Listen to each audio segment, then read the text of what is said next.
Bien, bonjour à toutes et à tous.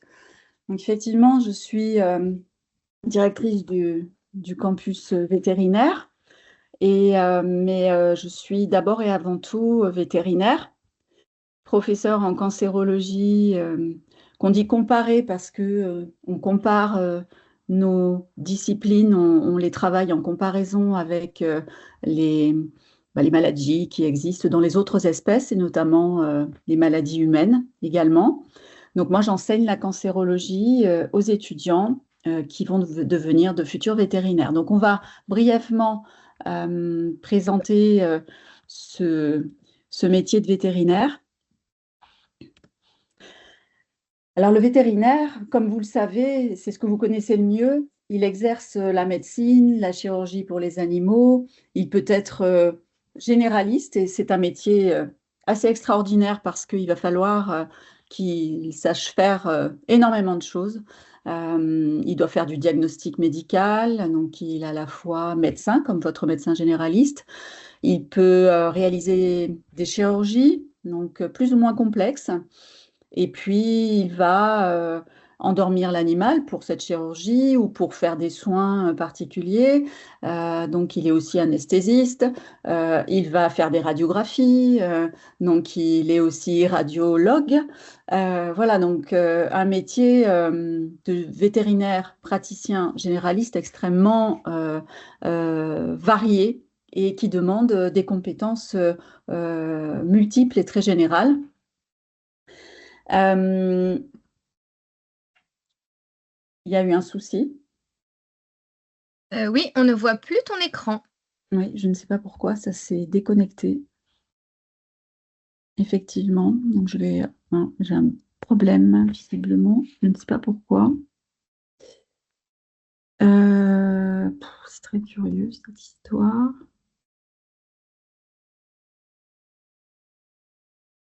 Je ne sais pas si c'est pas ma connexion. Euh,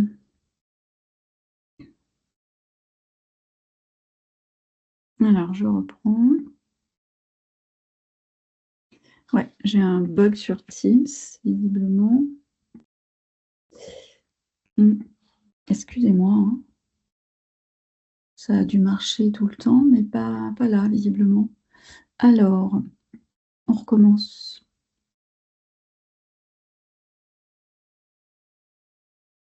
Donc, ce que je vais faire, je vais le laisser comme ça. Est-ce que vous le voyez maintenant? Moi, je le vois. Nous sommes sur la slide C'est ça. OK. 4, j'imagine. C'est Oui, ça, vous 4. en êtes. Oui, c'est ça. Ça va pour tout le monde, du coup. Tout Allez, le on monde continue. commente qu'il voit. C'est bon. Parfait. Bon, on va y arriver. Donc, métier très, très divers hein, pour ce généraliste praticien qui sait faire beaucoup de choses, donc qui ne s'ennuie pas, hein, qui est très, très varié. Ou alors, il peut aujourd'hui faire une spécialisation. Et vous allez voir au cours de l'après-midi, c'est quelques spécialités.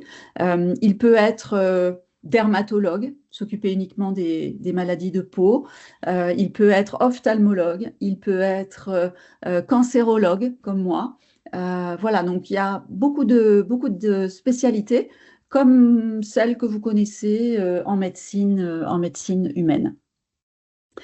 Il peut donc, il va être formé pour soigner les animaux, s'occuper de leur santé et les protéger, bien sûr, améliorer leur bien-être, participer à l'amélioration de leur bien-être avec les propriétaires d'animaux qu'il va donc conseiller. Il va être à l'écoute de ses propriétaires d'animaux parce qu'avoir un animal, ça n'est pas simple, ça ne réagit pas comme nous. Il faut comprendre leur comportement qui est extrêmement différent du nôtre et on peut faire beaucoup d'erreurs hein, lorsqu'on prend un animal. Donc il faut bien se mettre au courant des comportements de nos animaux. Et puis, le vétérinaire, il va accompagner le propriétaire qui doit faire face à des maladies et du coup, ben, à de la tristesse, à du stress, à des angoisses parce que son animal est malade et que l'animal aujourd'hui, il fait partie de la famille. C'est aussi un vétérinaire qui va participer à la gestion et à la garantie en termes de santé publique, hein. Parce que les animaux développent des maladies qui sont communes avec celles que nous développons nous. Et, il y a un terme qui qualifie les maladies qui sont transmissibles de l'animal à l'homme qu'on appelle des zoonoses. Euh, et, euh, et dans ce cadre-là, notamment, mais ce n'est pas le seul, le vétérinaire va intervenir pour aider, participer aux réunions de concertation avec les médecins, les biologistes, les pharmaciens et puis les politiques, bien sûr, qui doivent prendre des décisions concernant ces maladies qui concernent tout le monde. Et enfin, il va aussi être en capacité de préserver l'environnement parce que tous ces, tous ces actes, toutes ces multiples tâches qu'il va exercer au cours de sa vie de vétérinaire vont être intégrées dans une prise en compte à la fois du changement climatique et des transitions que nous sommes en train de vivre aujourd'hui dans notre société. Donc, il va y participer également en termes de faune sauvage, domestique, mais aussi il va collaborer pour améliorer tout ce qui est aussi environnement de l'homme, mais aussi de tous nos animaux qui interagissent avec cet environnement.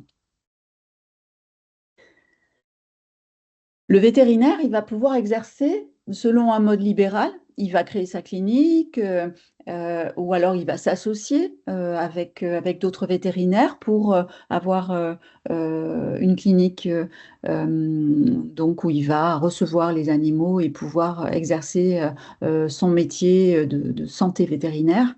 Ou alors il peut être tout simplement salarié d'une clinique, salarié d'une entreprise, quelle qu'elle soit, une industrie pharmaceutique ou d'autres sociétés privées ou publiques également. Il y a une multitude de choses que l'on peut faire quand on est vétérinaire, parce que la formation est extrêmement large dans des secteurs moins connus.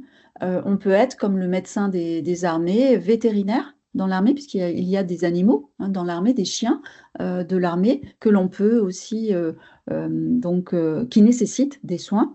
On peut être aussi travailler chez les sapeurs-pompiers, hein. Il y a des collègues qui sont à la fois qui ont une clinique privée et puis qui participent à des sauvetages grâce aux animaux aussi qui sont présents dans ce corps de métier de sapeur-pompier. Il peut travailler dans l'industrie pour développer en recherche, puis donc en mise au point de médicaments ou d'aliments pour destinés aux animaux notamment. Donc, il participe à cette démarche de développement du médicament pour améliorer les thérapies qui sont à disposition des vétérinaires. Il peut travailler, comme moi aujourd'hui, dans l'enseignement supérieur et la recherche, où là, ben, nous avons une transmission à faire de notre métier. Nous formons les futurs vétérinaires et nous faisons également de la recherche pour faire avancer la science vétérinaire, mais aussi nous collaborons, comme je vous l'ai dit, à la science humaine. Et c'est une synergie entre ces deux médecines qui s'opèrent en décloisonnant les compétences à la fois des vétérinaires, des médecins, des pharmaciens, des biologistes, qui travaillent tous ensemble. On travaille aussi avec des ingénieurs qui mettent au point des matériels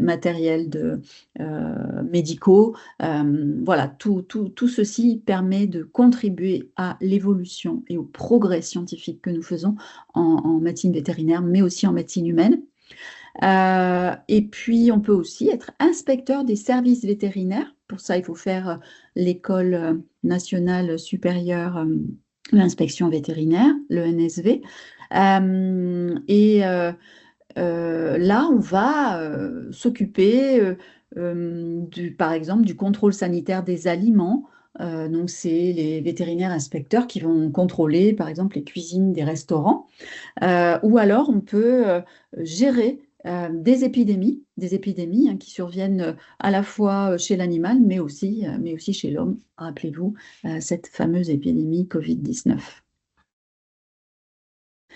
Alors, l'insertion professionnelle est très bonne. Il y a 98% des étudiants qui sortent des écoles vétérinaires françaises qui ont une activité dès la première année, tout de suite après la sortie de l'école, hein. Donc, il y a une très bonne insertion professionnelle. Le salaire moyen est autour de 35 000 euros pour juste 2 ans après leur sortie, et ensuite il augmente à 46 000, 47 000 euros par an, hein. C'est un salaire annuel brut, c'est un salaire moyen. Et en fonction des compétences, des diplômes passés, de la spécialisation qu'on a pu faire, hein, devenir vétérinaire spécialiste, ces salaires peuvent tout à fait augmenter. Donc une bonne insertion professionnelle, quelle que soit, voilà, globalement, la filière, la spécialisation, le métier que vous allez choisir. Voilà, j'en ai terminé avec cette introduction très générale. Vous allez aborder les différents éléments importants qui vont, j'espère, vous mettre l'eau à la bouche pour ce métier que j'exerce avec passion, et je vous invite à le découvrir avec les présentations suivantes. Je vous Avant remercie. Avant qu'on enchaîne tout de suite avec Florence sur la faune sauvage, restez en lien avec nous parce qu'on est sur le même lien, pour cette conférence. On a 2 questions. Une première question pour savoir s'il y a des cours qui entraînent à conseiller et à accompagner les propriétaires? Oui, tout à fait. On a introduit progressivement ce qu'on appelle les soft skills en termes génériques, hein, anglais. C'est-à-dire que on va s'occuper de tout ce qui entoure la consultation, le cœur de métier, hein, la science, la médecine. Pour faire une bonne médecine, il faut communiquer et il faut pouvoir comprendre le propriétaire qui est en face de nous, hein. C'est fondamental pour qu'il adhère à ce qu'on va lui proposer aussi. Et c'est un trio, je dirais, entre l'animal, le propriétaire et le vétérinaire, qui est très important. 2e question, est-ce qu'il faut des formations spécifiques pour les secteurs moins connus? Alors oui, il y a des formations pour cela qui se passent après le tronc commun, hein. Il y a un tronc commun. Alors, ça dépend à quel moment, hein, c'est très variable en fonction des spécialisations, mais on a de toute façon tous le même tronc commun de formation de base, hein, pour le vétérinaire qui conduit au diplôme d'études vétérinaires, au diplôme de fin d'études vétérinaires, hein, à la fin de la 5e année.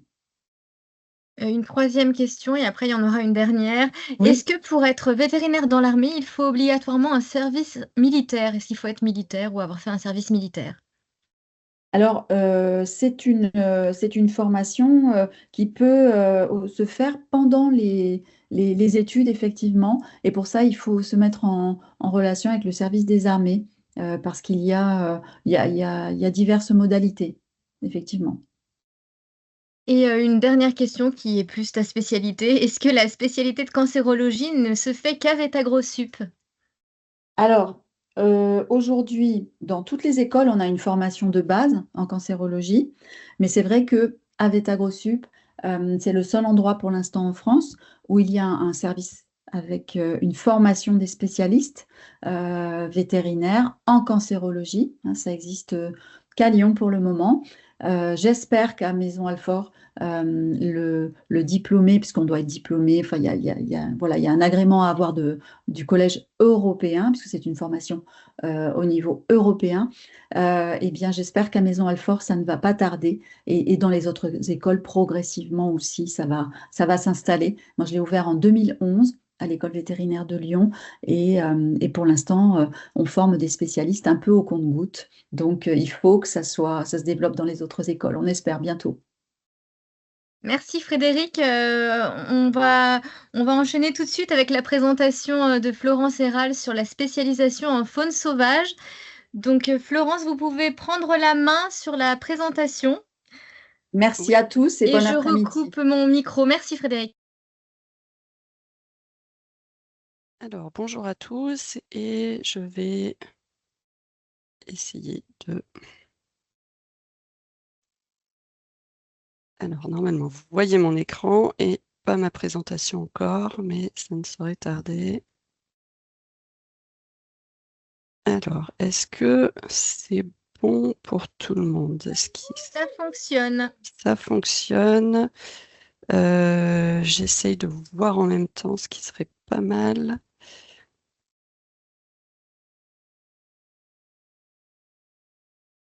Voilà, très bien. Alors, bonjour à tous. Donc, alors, si ça déroule, c'est encore mieux. Donc là, une dia pour rappeler les règles pour que tout se passe bien entre nous. Et donc, j'arrive à ma présentation. Donc, je suis Florence Serral, je suis vétérinaire de formation. Après quelques années de pratique rurale et canine, je me suis orientée vers l'enseignement et la recherche. Et c'est plus cette partie-là qui va nous intéresser aujourd'hui, puisque comme Frédéric Ponce le précisait, il y a tout un tas de spécialités parmi les métiers de vétérinaire. Et donc moi, je suis pour ma part spécialisée en épidémiologie et en épidémiologie en lien avec les animaux de la faune sauvage. En particulier, je travaille sur ce qu'on appelle la santé publique vétérinaire, donc les maladies qui sont partagées entre les personnes, les animaux de la faune sauvage et puis aussi les animaux domestiques qui peuvent intervenir euh, dans cette transmission de maladies infectieuses. Et donc, une part de mes activités, en particulier sur la recherche, se porte sur les micro-organismes qui circulent parmi la faune sauvage. Et donc, je vous parlerai en particulier, et je parle aujourd'hui au nom de notre équipe Faune Sauvage de Vet AgroSup et qui tourne autour du pôle EVAS. Donc, c'est le pôle d'expertise vétérinaire et agronomique des animaux sauvages. Et donc, je vous en dirai un petit peu plus plus tard. Donc, d'une part, quels sont les rôles du vétérinaire qui pratique dans le domaine de la faune sauvage? En fait, il y en a deux types. On pourrait les séparer, mais l'un n'exclut pas l'autre. Il y a d'une part un rôle dans la conservation des espèces. Donc, c'est le suivi de la santé et du bien-être des animaux sauvages pour la survie de ces populations et puis favoriser la biodiversité. Donc, préserver les écosystèmes avec la diversité de leurs animaux sauvages. Et puis, d'autre part, la santé publique vétérinaire, donc je vous en disais quelques mots, puisque pour ma part, je suis dans cette discipline-là, c'est-à-dire prévenir l'apparition de maladies issues de la faune sauvage dans les populations domestiques ou humaines. Mais ça vaut aussi pour les agents pathogènes qui circuleraient parmi les populations domestiques ou humaines et qui pourraient concerner la faune sauvage et donc avoir des répercussions en termes de conservation des espèces sauvages. Alors, une première question pour vous, et vous pouvez répondre dans le chat. Si vous êtes là, vous êtes très sans doute intéressé par le métier de vétérinaire en faune sauvage. Donc, est-ce que vous savez déjà si c'est la conservation des espèces qui vous intéresse ou la santé publique, ou les deux? Est-ce que vous pourriez me donner une petite idée de votre intérêt dans le chat? Donc les deux, conservation, d'accord. Comme je le disais, un rôle n'exclut pas l'autre et on peut tout à fait pratiquer dans les deux. OK, donc vous êtes très orienté, enfin pour la plupart en tout cas, conservation des espèces, voire les deux, le lien avec la santé publique. Merci pour vos contributions. Alors, les types de métiers, maintenant, ils sont multiples dans le domaine de la faune sauvage. On peut être vétérinaire praticien, alors être plus orienté dans le soin des animaux sauvages. Donc, ces vétérinaires praticiens soignent les animaux sauvages à l'échelle individuelle, qu'ils soient hébergés de façon permanente en parc zoologique, par exemple, ou de façon temporaire en centre de soins. Donc ici, sur la photo du rapace en bas à droite, vous voyez, c'est un rapace qui a été recueilli par un centre de soins et donc qui est soigné par des vétérinaires dans ce cadre-là.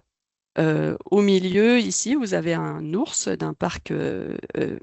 un ours polaire d'un parc zoologique qui est soigné ici. Alors, c'est dans un CHUV, donc un centre hospitalier universitaire vétérinaire. Vous voyez qu'il faut un équipement quand même très particulier pour les animaux de grande taille. Ici en bas, sur la photo de gauche du chamois, eh bien, ce sont des soins qui sont apportés in situ, en fait, sur les animaux dans leur milieu naturel.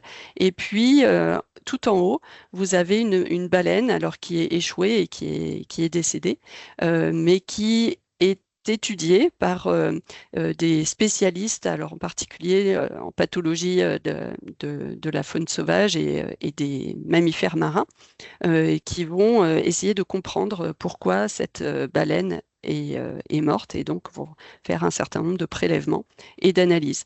Donc, en fait, vous voyez qu'avec ces photos qui sont à droite, on a des recours à des vétérinaires praticiens, des vétérinaires en laboratoire, donc qui vont récupérer les prélèvements et qui vont les analyser pour améliorer notre compréhension de l'état de santé de la faune sauvage ou bien de la cause du décès de l'animal sauvage.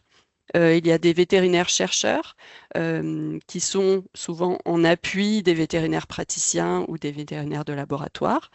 Et puis des vétérinaires aussi dans l'administration. Par exemple, ce chamois qui est en photo ici, eh bien, il y a un lien entre la santé de ces populations et la santé des populations domestiques, des élevages en particulier, qui partagent le même écosystème. Et donc, le vétérinaire dans l'administration, lui, il doit gérer certaines maladies dont la gestion a été reléguée à l'État et donc il peut être en lien avec la faune sauvage de ce fait-là. Ensuite, dans quel type de structure travailler? Donc, on a déjà parlé de quelques structures, les centres de soins, les parcs zoologiques, des cliniques vétérinaires privées, c'est-à-dire qu'en tant que consultant, vous pouvez soigner des animaux sauvages en parc zoologique tout en étant dans votre clinique vétérinaire parce que vous avez une expertise et des compétences sur les animaux sauvages. Vous pouvez travailler en laboratoire d'analyse, en fondation de coopération scientifique également, pour organiser des missions dont l'objectif est et la préservation, donc la conservation de certaines espèces. Vous pouvez travailler en établissement public d'enseignement et de recherche, comme nous tous qui allons nous présenter aujourd'hui à vous. Nous travaillons tous avec AgroSup, qui est un établissement d'enseignement et de recherche. Donc, nous faisons tous à la fois de l'enseignement et de la recherche.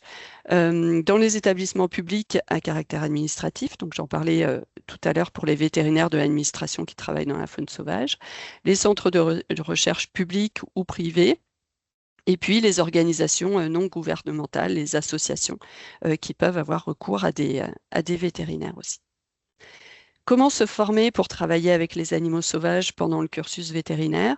En fait, vous avez déjà un tronc commun au cours duquel on aborde les espèces exotiques. Donc, c'est pas la majorité.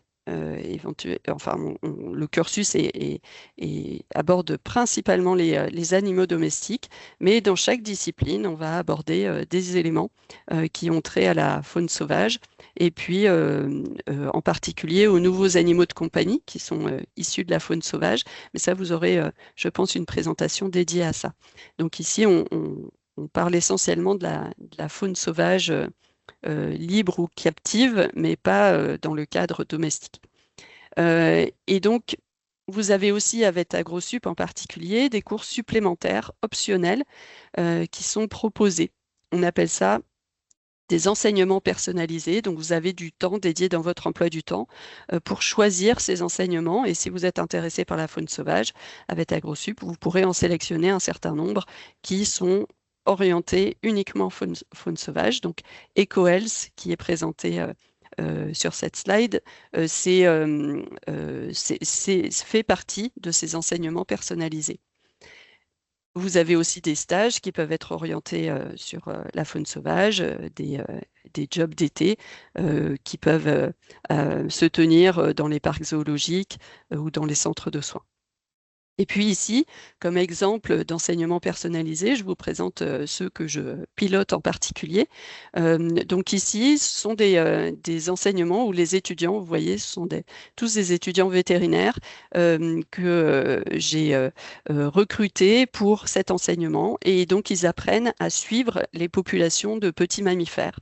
Donc ici, ce sont des pièges dans lesquels les petits mammifères rentrent et donc on peut dire les observer, dire de quelle espèce il s'agit et en fonction du nombre savoir à peu près à quel niveau est la densité de population. Ici, vous avez un collègue qui montre comment on pèse un petit mammifère, donc avec une balance très spécifique qu'on appelle un peson. Et avant de le relâcher, donc on le pèse pour savoir, pour connaître un peu mieux son état de santé. Ici, en bas à droite, vous avez un autre enseignement personnalisé que je propose, qui est en lien avec un grand parc qui est dans l'Est lyonnais, qui a plusieurs missions, dont la conservation de la faune sauvage. Et ici, vous avez un barrage de castors qui est en train de s'organiser. Et donc, on étudie avec les étudiants les différents aspects de la faune sauvage qu'on peut trouver dans un parc périurbain.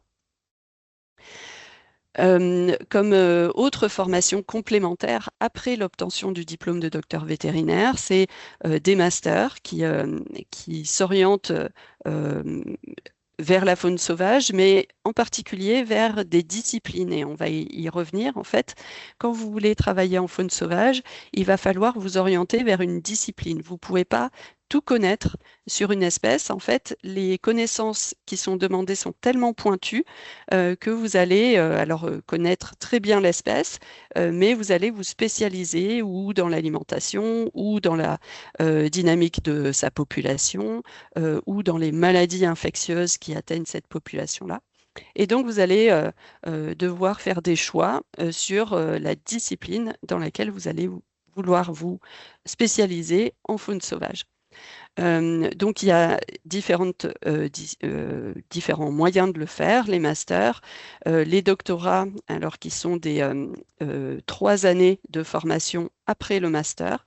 Donc, en fait, le master, vous pouvez l'obtenir en dernière année de formation de docteur vétérinaire et puis ensuite faire 3 années supplémentaires en université pour vous spécialiser dans un domaine bien particulier. Ou bien vous pouvez choisir à la fin du cursus vétérinaire de faire un internat éventuellement suivi d'une résidence spécialisée en faune sauvage. Et vous pouvez faire le choix de vous orienter vers l'École nationale des services vétérinaires. Donc, là, ce sont les vétérinaires en administration qui peuvent ensuite exercer plus particulièrement en faune sauvage. Et enfin, il y a des formations plus courtes, des diplômes inter-écoles, santé de la faune sauvage non captive, qui se font une fois que vous êtes vétérinaire. Le pôle d'expertise vétérinaire et agronomique des animaux sauvages, je vous l'ai cité au début, ça c'est une particularité de VetAgroSup, mais qui rassemble, alors en fait c'est un pôle qui est piloté à VetAgroSup, et donc beaucoup de formations sont faites dans ce cadre-là à VetAgroSup, mais en fait ne se limite pas à VetAgroSup, puisque ça inclut tous les experts vétérinaires et agronomiques qui travaillent en lien avec les animaux sauvages. Donc on a des experts, il y en a dans d'autres écoles vétérinaires, il y en a aussi en école d'agronomie. Et donc, c'est vraiment un pôle multidisciplinaire pour rassembler toutes les disciplines, les spécialités qui portent sur la faune sauvage. Voilà, donc ce pôle a vocation à apporter de la recherche appliquée, donc au service de questions très pragmatiques de terrain que se posent les professionnels en lien avec la faune sauvage. Et puis, on apporte également donc des enseignements personnalisés, je vous en citais juste précédemment, et des formations. Et donc, les disciplines qui peuvent être associées à la faune sauvage, elles sont multiples. Vous voyez, l'épidémiologie, la santé publique, la toxicologie, microbiologie. Donc, la sociologie aussi peut être orientée sur la santé de la faune sauvage, comprendre en fait quelles sont les décisions politiques qui font que la faune sauvage a la place qu'elle a aujourd'hui dans nos sociétés. Et donc, on glisse très rapidement vers l'approche qu'on appelle une seule santé ou One Health.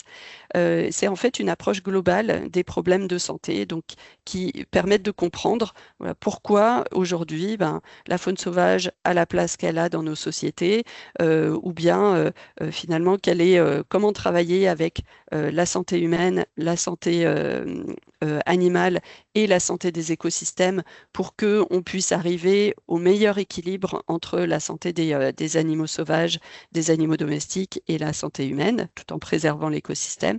Ça, c'est une approche qui est très chère à Veta Grossup et qu'on aborde beaucoup quand on travaille sur la faune sauvage.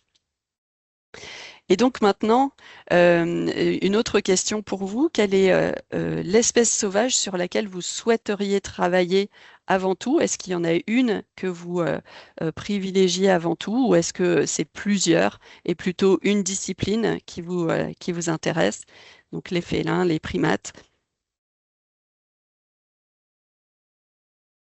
Ok, donc en fait, donc finalement c'est plusieurs en fait, c'est des groupes d'espèces qui vous intéressent. Euh, L'avifaune, je vois des oiseaux, les félins qui sont représentés ici. Et puis, vous voyez que finalement, il peut y avoir un attrait particulier sur des espèces qu'on appelle exotiques, alors qui vont être présentes sur notre territoire via les pôles de préservation, les parcs zoologiques, mais qui sont dans leur milieu naturel, donc plutôt dans des territoires éloignés. Ou bien il y a de la faune sauvage aussi sur notre territoire, il y en a même beaucoup, et donc on peut avoir un intérêt à travailler sur la faune sauvage qui nous entoure ici. Donc je citais les chamois, ici on a un sanglier, et donc si on veut travailler sur des espèces exotiques, ça implique aussi de vouloir s'expatrier un certain temps pour pouvoir acquérir des connaissances sur cette espèce-là. Donc il faut aimer voyager et puis aller dans des, dans des pays où cette faune sauvage est autochtone. Et puis je vois donc les rongeurs, ça on en a beaucoup ici, donc on n'a pas besoin de s'expatrier pour étudier les rongeurs, mais on n'a pas toutes les espèces évidemment.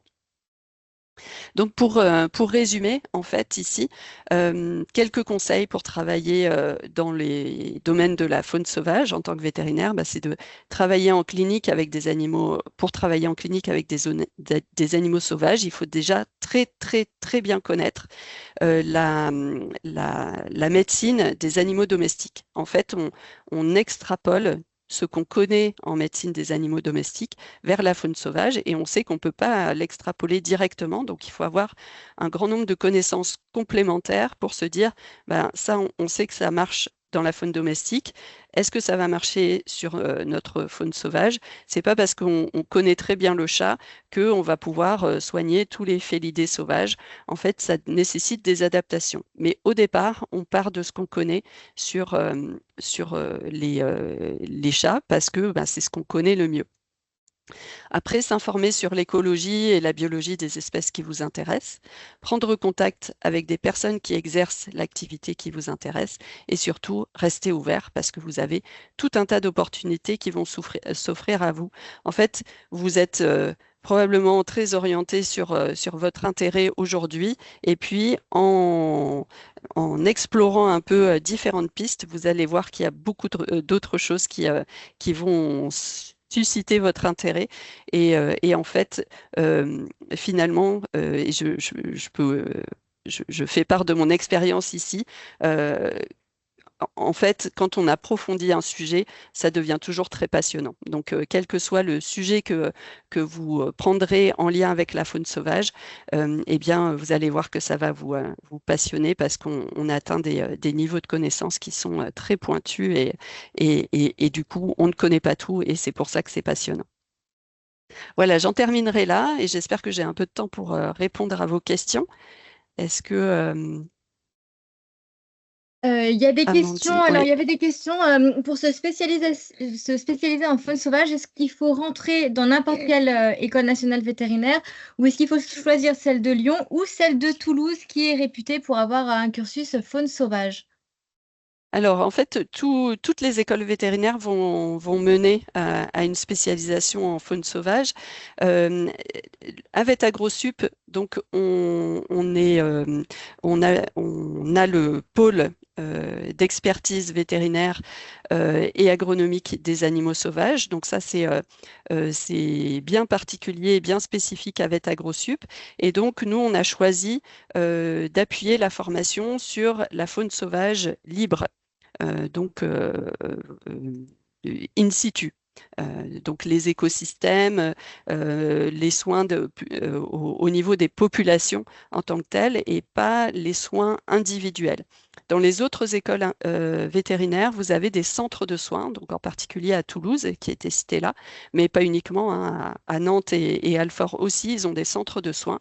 Et donc là, ils font du soin individuel aux animaux sauvages. Et voilà, ça a été un choix de VetAgroSup de s'orienter plutôt sur le soin des écosystèmes, des populations et des animaux dans leur milieu naturel plutôt qu'individuel. Donc ça dépend de votre intérêt. Mais ceci dit, nos étudiants qui sont intéressés par le soin individuel vont ensuite se former, vont faire des stages, vont ensuite se former, peuvent aller à Toulouse pour faire un internat. Donc il y a un internat nouveaux animaux de compagnie qui est proposé aussi à Vet AgroSup. Donc en fait, il y a vraiment une multitude de façons de s'orienter vers la faune sauvage et qui se fait plutôt en fin de cursus, en spécialisation. Et donc là, il y a des ponts possibles avec d'autres écoles vétérinaires. Alors justement, il y avait une question sur l'année de spécialisation dans la faune sauvage. Est-ce que c'est pendant la 6e année? Et autre chose, est-ce que les enseignements personnalisés sont aussi disponibles dans les autres NVF? Alors, la première question sur la spécialisation, alors comme donc dans le tronc commun, vous avez un certain nombre en fait, c'est une approche disciplinaire, donc vous allez avoir des cours d'alimentation, de médecine interne, de chirurgie, et donc les animaux exotiques sont abordés dans ces cours-là. Donc vous avez un socle commun déjà des connaissances de base sur les animaux sauvages au sein du cursus du tronc commun. Mais comme je vous le disais, c'est une petite part. Ça ne vous fait pas spécialiste en faune sauvage. C'est-à-dire vous avez des connaissances assez généralistes sur la faune sauvage. Et ensuite, c'est vrai que c'est la dernière année qui vous permettra de vous spécialiser et avant de vous spécialiser davantage si vous le souhaitez, avec des formations complémentaires. Mais sur la A6, j'ai en tête une étudiante que j'ai suivie en particulier qui faisait des stages en parc zoologique, en parallèle de stages en clinique privée rurale pour se former sur la médecine et le soin en parc zoologique. Et donc, à l'issue de son année de A6, elle est allée pratiquer en parc zoologique. Et puis, il y avait une deuxième question sur les enseignements personnalisés. Alors, sur les autres écoles, j'aurais plus de mal à en parler, mais il y a des optionnels aussi, probablement en lien avec la faune sauvage d'une manière ou d'une autre, et très probablement en lien avec les centres de soins. Donc, ce seront des enseignements personnalisés qui seront de différentes natures. En fait, chaque école a on n'est pas standardisé sur les thématiques d'enseignement personnalisé qu'on propose dans chaque école. Donc ça, c'est quelque chose que vous pouvez aller voir éventuellement sur les autres écoles. Il y a eu beaucoup de questions qui sont revenues au sujet des réserves. Est-ce que, avec une spécialisation en faune sauvage, on peut aller travailler dans des réserves? Il y a eu des questions aussi du coup sur le niveau d'anglais qui est nécessaire. Et est-ce que le diplôme de vétérinaire qu'on aurait en France est reconnu pour soigner dans des espèces en réserve, par exemple en Afrique du Sud, directement dans les pays concernés? Oui, alors c'est possible, c'est-à-dire si vous avez fait beaucoup de stages en parc zoologique, par exemple, et vous êtes déjà allé faire, on a des étudiants qui partent en stage en réserve, en particulier en Afrique du Sud, ils reçoivent beaucoup d'étudiants. Donc, en fait, c'est votre expérience que vous allez acquérir en stage à côté, au-delà de la assise que vous pouvez orienter en parc zoologique. C'est-à-dire que voilà, il va falloir, si vous voulez travailler directement après votre assise en réserve, c'est possible, mais il faut faire preuve d'autonomie. Donc, ça veut dire qu'il va falloir avoir fait beaucoup de stages avant et les avoir orientés dans ce domaine-là. Mais c'est possible, oui. Et le niveau d'anglais, oui, pardon. Le niveau d'anglais, en fait, vous allez exercer en faune sauvage et donc il va falloir croiser les expertises avec d'autres collègues dans d'autres centres de soins ou d'autres parcs zoologiques. Donc oui, l'anglais est un atout. En parc zoologique, il y a beaucoup d'échanges. Maintenant, vous savez on ne piège plus les animaux de la faune sauvage pour les amener en parc zoologique, hein. Donc, ce sont uniquement des échanges entre parcs zoologiques de cette faune sauvage. Et donc, ça se fait en particulier entre les parcs zoologiques de l'Union européenne pour ce qui concerne la France. Donc, ça nécessite de parler anglais. Ouais. C'est un plus.